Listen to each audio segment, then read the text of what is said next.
मुरली अमृत की धारा है धारा, जो देती दुखों से किनारा। मुरली अमृत की धारा है धारा, जो देती दुखों से किनारा। भूले जीवन में हो जाए शिव बाबा मुरली में समझाए। ओम शांति। आज है 7 अक्टूबर 2021 की साकार मुरली। बाबा के महावाक्य। मीठे बच्चे, हियर नो इवल एक बाप से ही सुनना है। ग्रस्त व्यवहार में रहते कमल फूल समान रहना है। प्रश्न: किस खेल को यथार्थ रीति जानने वाले बच्चे कभी मूझ नहीं सकते हैं? उत्तर: दुख और सुख, भक्ति और ज्ञान का जो खेल चलता है, इसको यथार्थ रीति जानने वाले कभी मूझते नहीं। तुम जानते हो, भगवान किसी को दुख नहीं देता। वह है दुख हरता, सुख करता। जब सभी दुखी हो जाते हैं, तब दुखों से लिबरेट करने के लिए वह आते हैं। गीत। यह कौन आज आया सवेरे सवेरे। कौन आज आया सवेरे सवेरे,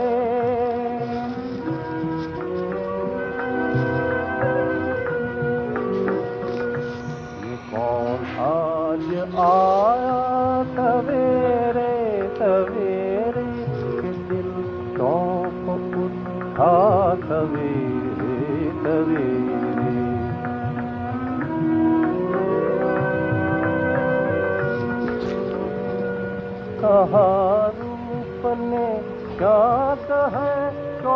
ओम शांति। बच्चों ने क्या सुना? भक्ति का गीत। भक्ति को अंग्रेजी में फिलॉसफी कहते हैं। टाइटल मिलते हैं डॉक्टर ऑफ फिलॉसफी। अब फिलॉसफी तो छोटे बड़े मनुष्य सब जानते हैं। कोई से भी पूछो ईश्वर कहाँ रहते हैं तो कह देंगे सर्वव्यापी है। यह भी फिलॉसफी हुई ना। अब शास्त्रों की कोई भी बात बाप नहीं सुनाते। कोई भी भगत को ज्ञान सागर नहीं कहेंगे। ना उनमें ज्ञान है, ना ज्ञान सागर के बच्चे हैं। ज्ञान सागर बाप को कोई नहीं जानते हैं, ना अपने को बच्चा समझते हैं। वह सब भक्ति करते हैं भगवान से मिलने के लिए, परंतु भगवान को जानते नहीं, तो भक्ति से क्या फ़ायदा होगा। बहुत को यह टाइटल मिलता होगा डॉक्टर ऑफ फिलॉसफी। उन्हों की बुद्धि में तो एक ही बात है कि ईश्वर सर्वव्यापी है। उसको फिलॉसफी समझते हैं, इससे ही गिरते आए हैं। इसको कहा जाता है धर्मग्लानि। हम कोई भी मनुष्यों से शास्त्रों का कुछ वाद विवाद नहीं कर सकते। हम कोई मनुष्य से पड़े हुए नहीं हैं, और सब मनुष्य द्वारा पड़े हुए होते हैं। वेद शास्त्र आदि सब मनुष्य से ही पढ़ते हैं, बनाए भी मनुष्यों में हैं। तुमको तो यह ज्ञान सुनाने वाला एक ही रूहानी बाप, वह एक ही बार आकर समझाते हैं। अब हमको कोई मनुष्य से कुछ भी सीखना नहीं है। तुमको अब स्पिरिचुअल बाप से ही सुनना है। सुनने वाले हैं रूहानी बच्चे, आत्माएं। वह सब मनुष्य को सुनाते हैं। यह है रूहानी बाप का ज्ञान, वह है मनुष्यों का ज्ञान। यह बाबा भी मनुष्य है ना? बोलो। रूहानी बाप इस द्वारा सुनाते हैं। हम रूह सुनते हैं। हम रूह फिर शरीर दोबारा औरों को सुनाते हैं। यह है रूहानी ज्ञान, बाकी सब है जिस्मानी। भक्ति में जिस्म की पूजा करते हैं।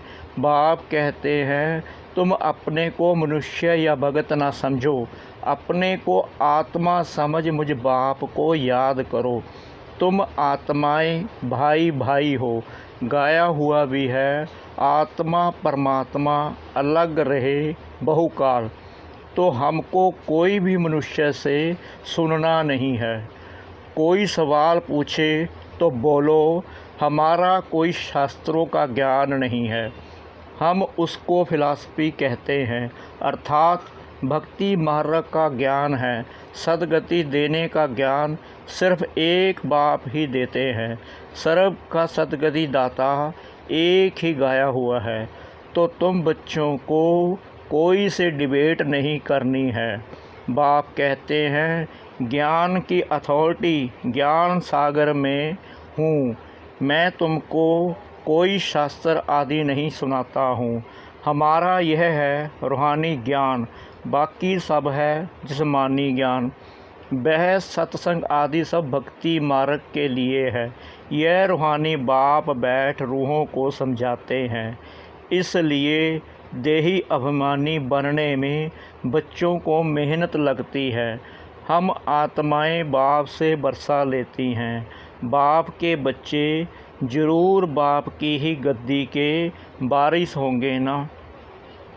लक्ष्मी नारायण भी देहधारी हैं। उनके बच्चे जिस्मानी बाप से बरसा पाते हैं।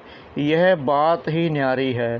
सतयुग में भी जिस्मानी बात हो जाती है। वहाँ यह नहीं कहेंगे कि रूहानी बाप से बरसा मिलता है। देह अभिमान को तोड़ना है। हम आत्मा हैं और बाप को याद करना है। यही भारत का प्राचीन योग गाया हुआ है। याद अक्षर हिंदी का है। तो यह नॉलेज तुमको अभी कौन देते हैं? यह कोई मनुष्य नहीं जानते हैं। जन्म जन्मांतर मनुष्य से बात करते आए हैं।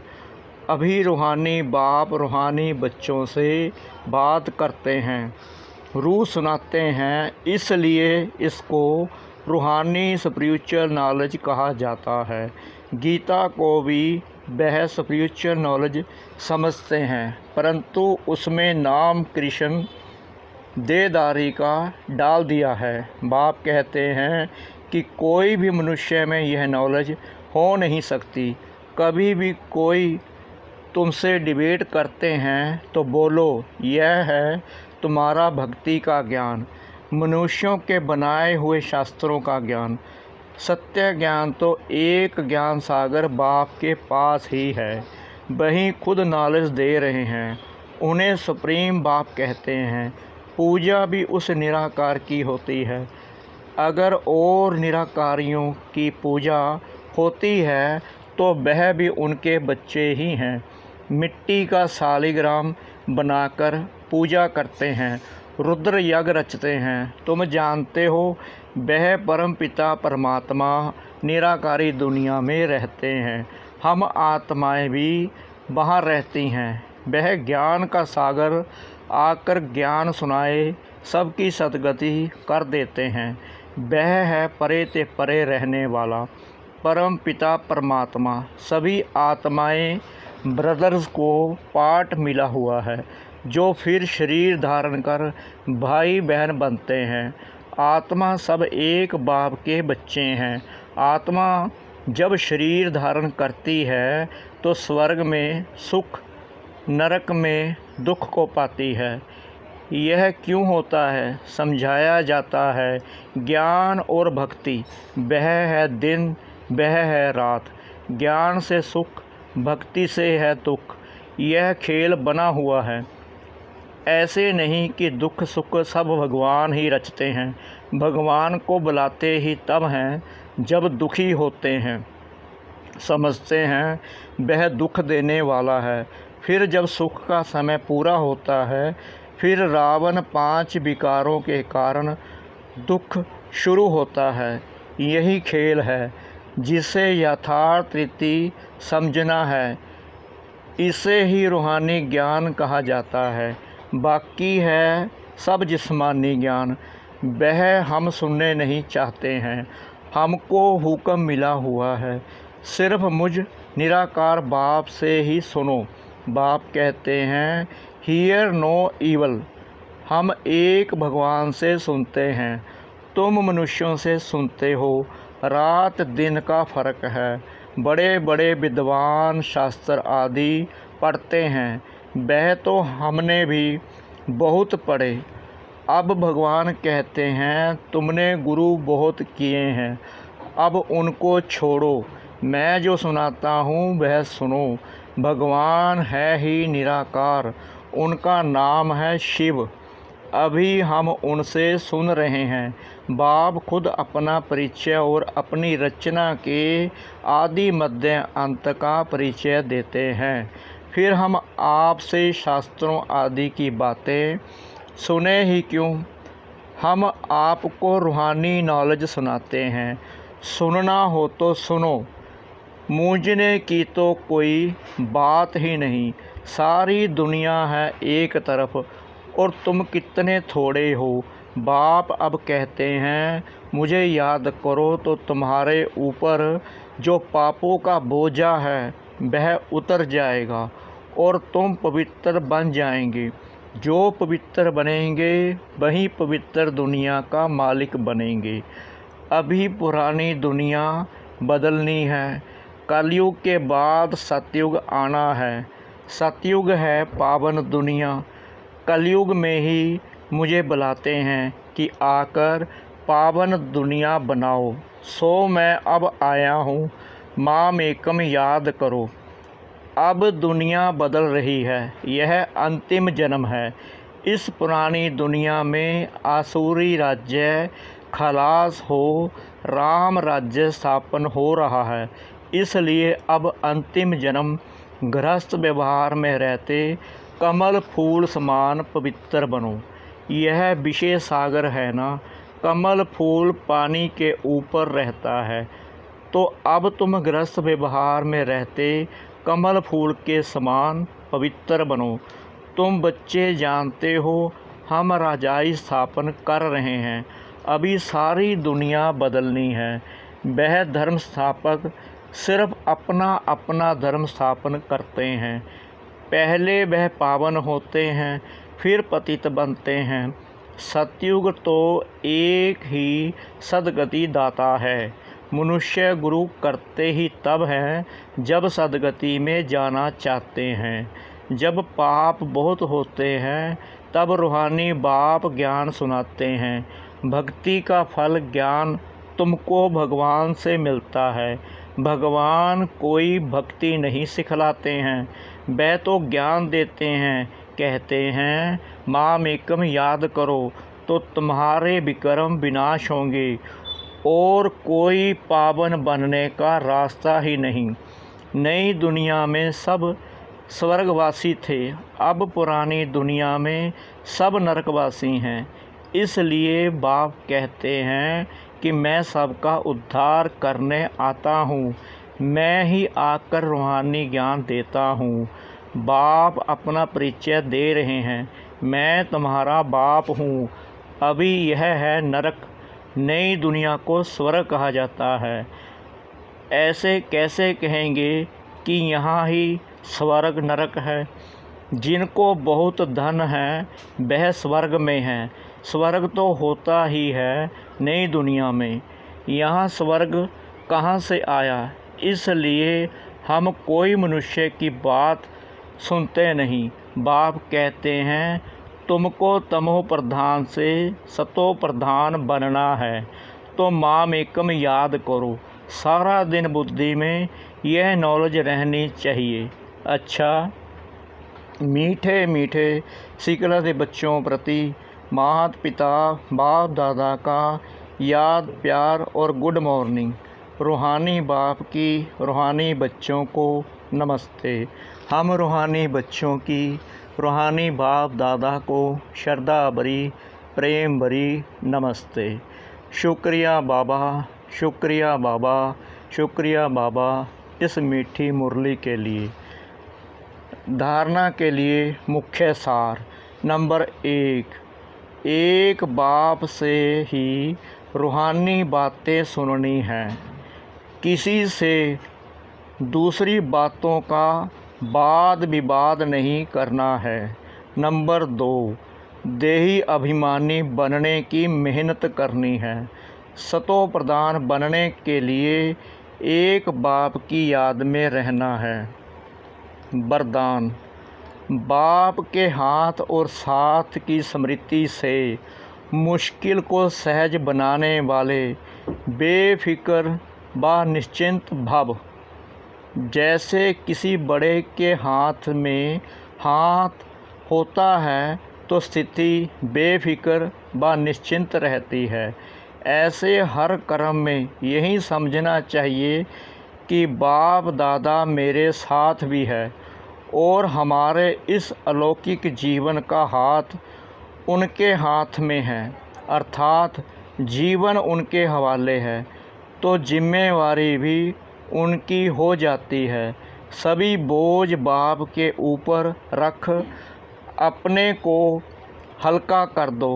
बोझ उतारने व मुश्किल को सहज करने का साधन ही है बाप का हाथ और साथ। स्लोगन।